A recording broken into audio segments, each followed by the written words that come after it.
ఓం మహాగణాధిపతయే నమః. ఓం గురుభ్యో నమః. ఓం శ్రీమాత్రే నమః. పరమేశ్వర స్వరూపమైనటువంటి జ్యోతిష, వాస్తు మరియు ఇతర అనేకమైనటువంటి శాస్త్రములను మనకు అందించినటువంటి మహర్షులకి నమస్కారం. హయగ్రీవ హయగ్రీవ హయగ్రీవేతి యో వధేత్ తస్య నిస్సరతే వాణి జహ్నుకన్యా ప్రవాహవత్.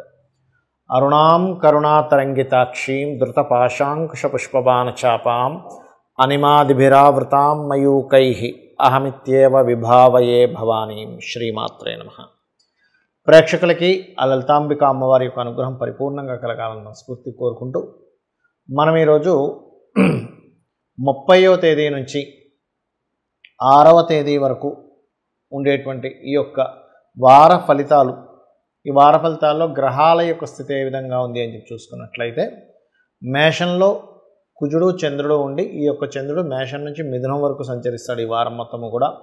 వృషభ రాశిలో గురువు, మిథున రాశిలో రవి శుక్రులు, కర్కాటకంలో బుధుని యొక్క సంచారము మరియు అదేవిధంగా కన్యారాశిలో కేతువు, మీనంలో రాహువు, కుంభరాశిలో వక్రించిన శని ఉన్నాడు.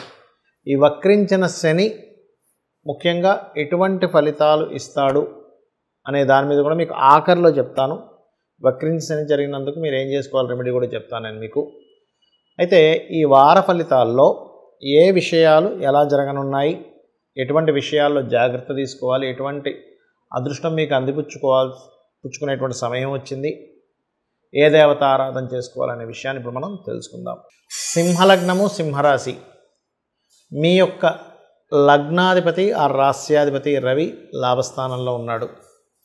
దీని ద్వారా వ్యాపార లాభాలు ఉంటాయి, అందులో ఎటువంటి సందేహం లేదు. కాకపోతే చేస్తున్న జాబ్ వదిలేసి కొంచెం ఏదైనా బిజినెస్లోకి ఎంటర్ అవుదామా అనేటువంటి ఆలోచనలు పెరుగుతుంటాయి.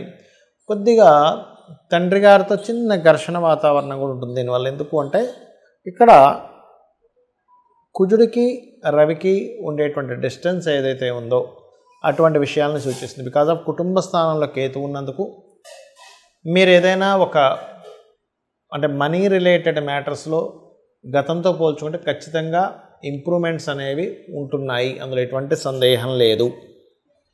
అదేవిధంగా మరొక విషయం ఏంటంటే, ఇక్కడ గృహానికి సంబంధించిన, వాహనానికి సంబంధించిన రిజిస్ట్రేషన్స్ చేసుకునేటప్పుడు కొంచెం జాగ్రత్తగా ఉండి చేసుకోండి.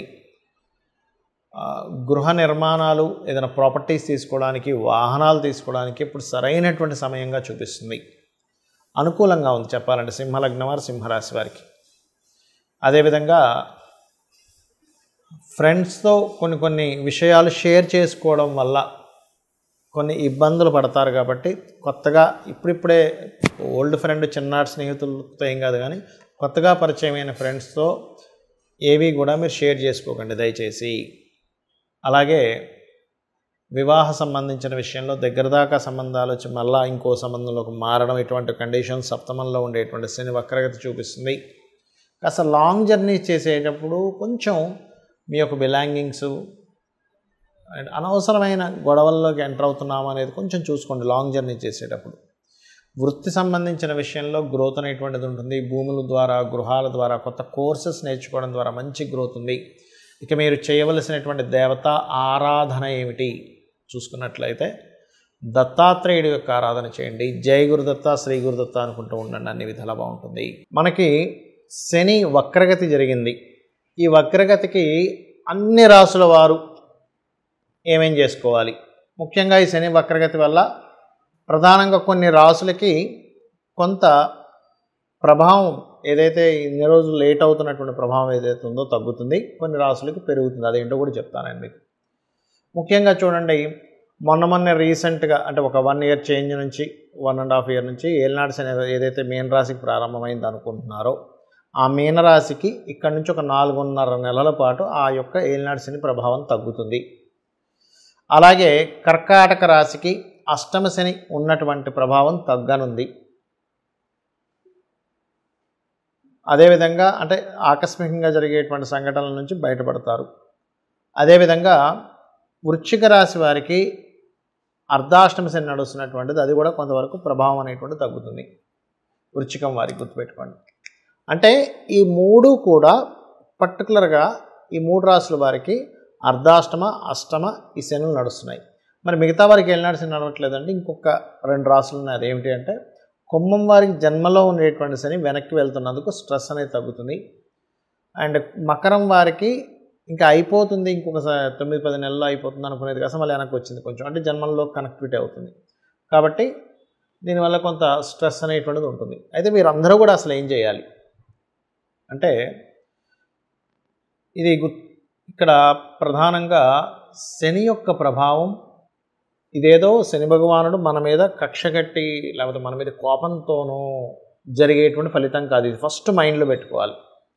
ఎప్పుడు కూడా ఏదైనా ఒక గ్రహ ప్రభావం వచ్చినప్పుడు మనం దాన్ని అర్థం చేసుకోవడంలో ఉంటుంది. ముందుగా దీన్ని అర్థం చేసుకొని మీరు నిత్యము కూడా వాకింగ్ చేయడం, ఎందుకంటే శని యొక్క కారకత్వాల్లో కాళ్ళు శని కారకత్వంగా చెప్తారు. అందుకే చూడండి, ఎవరి జన్మజాత చక్రంలో అయినా శని భగవానుడు పాడయ్యాడు అనుకోండి, కాళ్ళ నొప్పులు రావడం, నరాలు లాగడం లాంటివి జరుగుతూ ఉంటాయి. అదే శని యొక్క ప్రభావం ఈ వక్రించినప్పుడు కానీ, ఏళ్ళనాడు శని, అర్ధాష్టమ శని, అష్టమ శనిలో, మహాదశల్లో వచ్చినప్పుడు పర్టికులర్గా మీరు చేయాల్సింది వాకింగ్ చేయాలి. అలాగే వాకింగ్తో పాటు మధ్యాహ్నం పూట పొరపాటును కూడా నిద్రపోకండి. ఇంకా ముసలి వాళ్ళు, చిన్నపిల్లలు, స్త్రీలు వీళ్ళకి సంబంధం లేదు. అనారోగ్యంతో ఉండేటువంటి వారు నిద్రపోవచ్చు, ఏం కాదు. మధ్యాహ్నం పూట కాస్త రెస్ట్ తీసుకోవచ్చు. స్త్రీలు ఉంటారు, పొద్దున్నే 5 గంటలకు 4 గంటలకు లేవాల్సి వస్తుంది ఒకసారి వాళ్ళకి ఇంటి బాధ్యత కోసం. అప్పుడు మధ్యాహ్నం పూట అరగంట ఎంతసేపు పడుకుంటారు, వాళ్ళ గురించి కాదు. యువకులు పొరపాటును కూడా మధ్యాహ్నం పూట నిద్రపోకూడదు. ఆయుర్వేదం పరంగా కూడా అనారోగ్యము శని ప్రభావం నడిచేటప్పుడు మరింత ఎక్కువ ప్రభావం చూపిస్తాడు శని. మూడోది ఏంటంటే, మీకు తెలిసిన చుట్టుపక్కల ఎవరైనా మీకు అంటే పని వాళ్ళు కావచ్చు, లేకపోతే మీ ఇంట్లో ఉండేటువంటి ఏజ్డ్ పర్సన్స్ కావచ్చు, మీ కింద వర్క్ చేసే వాళ్ళు ఎవరైనా కావచ్చు, వారికి మీకు తోచిన సహాయం వారికి చేయండి. నిత్యము ఆంజనేయ స్వామి ఆలయానికి కానీ, సుబ్రహ్మణ్యేశ్వర స్వామి ఆలయానికి కానీ రెగ్యులర్గా వెళ్తూ ఉండండి. అలాగే నరసింహస్వామి ఆలయానికి కూడా వెళ్ళొచ్చు. గణపతి ఆలయము లేదా రావి చెట్టు చుట్టూ, అంటే ఈ వీటిలో ఏ ఆలయం మీకు దగ్గరగా ఉన్నా సరే వెళ్ళవచ్చు. దీని ప్రభావం వల్ల ఏమిటంటే మీకు శని యొక్క ప్రభావం చాలా మట్టుకు తగ్గుతుంది. ఏమంటే ఈ వక్రగతి వల్ల ఏదో జరుగుతుందని భయపడాల్సిన పని లేదు. అలాగే ఇంకొకటి ఏంటంటే, మీకు దగ్గరలో గోశాల కనుక ఉన్నట్లయితే గోవుకి పిడికెడు బెల్లం తినిపిస్తూ ఉండండి. ఇది చాలా బ్రహ్మాండంగా పనిచేస్తుంది. వీటితో పాటు ఎప్పుడు కూడా మీ జన్మజాతకం ఈజ్ మోస్ట్ ఇంపార్టెంట్. మీ పర్సనల్ చార్ట్, అసలు శని మకర రాశుల్లో అంటే కుంభరాశిలో ఉండి శని వక్రించినప్పుడు మీ పర్సనల్ చార్ట్లో అది ఏ ఎఫెక్ట్ని ఇస్తుంది, మీ పర్సనల్ చార్ట్లో నడుస్తున్నటువంటి మహాదశ అంతర్దశ ఏమిటి, మహాదశ అంతర్దశలు ఏవైతే ఉన్నాయో అవి పర్టికులర్గా వేటిని యాక్టివ్ చేస్తున్నాయి. దీన్ని పట్టుకొని ఇప్పుడు వక్రించిన శనిని క్యాల్కులేట్ చేయాలి. అంతేగాని ఊరికే శని వక్రగతి ఉంది నాకేదో అయిపోతుంది అనేటువంటి భయం పెట్టుకోకండి. ఎందుకంటే గోచారంలో ఉండేటువంటి గ్రహాల యొక్క స్థితి ఏదైతే ఉందో అది కేవలం 10% ప్రభావం చూపించేది. ఒక్కోసారి అయితే 5%. ఎప్పుడో బాగా రేర్గా గోచారము మహాదశలు అన్నీ కనెక్ట్ అయితే ఒక 15-20% చూపిస్తుంది. కానీ పర్సనల్గా మీ జాతకమే మెయిన్.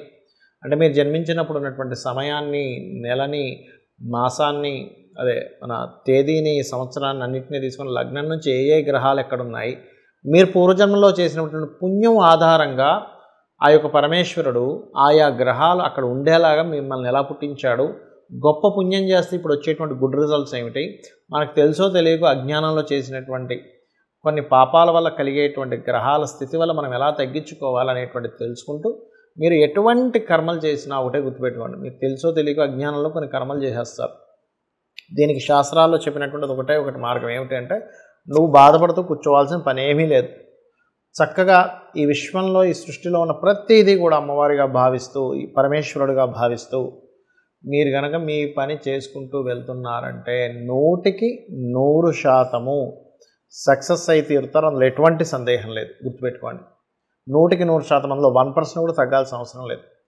బట్ మీ పని మీరు చేసుకుంటూ వెళ్ళాలి. ఎందుకంటే పనే, మనం చేసే వర్కే కర్మ.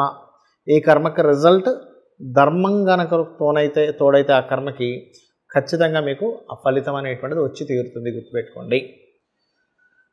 అదేవిధంగా మరొక విషయం ఏంటంటే, ఇక్కడ మీ జన్మజాతక చక్రంలో ఈ మహాదశ అంతర్దశలతో పాటు వాస్తుపరంగా కూడా ఎటువంటి దోషాలు లేకుండా చూసుకోండి. అంటే ఉత్తరంలో బాత్రూమ్స్ లేకుండా చూసుకోండి, ఉత్తరంలో వైట్ కలర్ ఉండేలా చూసుకోండి, ఆగ్నేయంలో వాటర్ లేకుండా చూసుకోండి. ఇట్లా కొన్ని ఉంటాయి వాస్తులో. నేను చాలా వీడియోలు చెప్పాను, దాదాపుగా ఓన్లీ వాస్తు మీద ఒక 500 వీడియోలు ఉన్నాయి.